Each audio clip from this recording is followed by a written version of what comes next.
பாவ அறிக்கையும் மன்றாட்டும். பாவ அறிக்கை.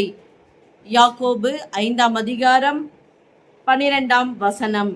விசேஷமா என் சகோதரரே, வானத்தின் பேரிலாவது பூமியின் பேரிலாவது வேறெந்த ஆணையிலாவது சத்தியம் பண்ணாதிருங்கள்.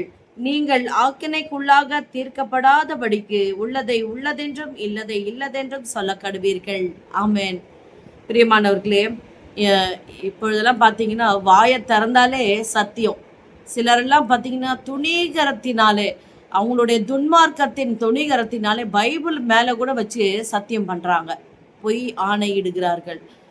எது மேலேயும் சத்தியம் பண்ண வேண்டான்னு சொல்கிறாரு. ஆனால் சில துன்மார்க்கர் வேதாகமத்தின் மேலேயே வைத்து சத்தியம் செய்கிறார்கள். ஒருவேளை நாமும் கூட இப்படி, அதாவது உள்ளதை உள்ளதென்றும் சொல்ல கடவீர்கள் என்று சொல்லியிருக்கிறார். மிகைப்படுத்தி சொல்லாதீங்க, எதையுமே எக்ஸாஜரேட் பண்ணி சொல்லாதீங்க. என்ன இருக்கோ அந்த உண்மையை நீங்க பேசும்போது, கொஞ்சத்திலே நீ உண்மையா இருந்தால் அநேகத்தின் மேல் உன்னை அதிகாரியாக வைப்பேன் என்று சொல்லியிருக்கிறார். இனி இப்படி செய்யாதீங்க, உள்ளதை உள்ளதென்று சொல்லுங்க. கர்த்தர் உங்களோடு இருப்பார். நிச்சயமாக கர்த்தர் உங்களை இந்த பாவத்திலிருந்து விடுவிப்பார். நீங்கள் உங்கள் பாவத்தை அறிக்கை செய்வீர்களானால் வாங்க பாவ அறிக்கை செய்வோம்.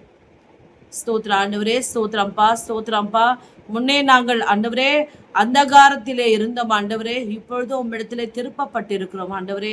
மீண்டும் மீண்டுமாக நாங்கள் துணிகரத்தினாலே ஆண்டவரே, எங்கள் இருதய கடினத்தினாலே இப்படி ஆண்டவரே உமக்கு விரோதமாக எதன் பேரிலாகவும் சத்தியம் செய்து ஆண்டவரே அதிக துணிகரத்தினாலே வேதாகமத்தின் மேல் சத்தியம் செய்தவர்களாய் கூட இருப்போமானால் தயவாய் தயவாய் தயவாய் மன்னியும் ஆண்டவரே. பாவிகளை ரட்சிக்க வந்த குமாரனாகிய கிறிஸ்துவே, எங்களுக்காக ஜீவனை கொடுத்தவரே, இன்னும் ஒரு விசையா எங்களை மன்னித்து இப்படிப்பட்ட பாவம் எங்கள் வாழ்க்கையில இனிமேல் நாங்கள் நிரந்தரமாய் செய்யாதபடிக்கு இந்த பாவத்திலிருந்து எங்களை விடுதலை செய்து எங்களை காத்து கொள்ளுங்க. இயேசுவின் நாமத்தில் பிதாவே, ஆமென். பாவ அறிக்கை செய்யுங்க. கர்த்தர் உங்களோடு இருப்பார். God bless you.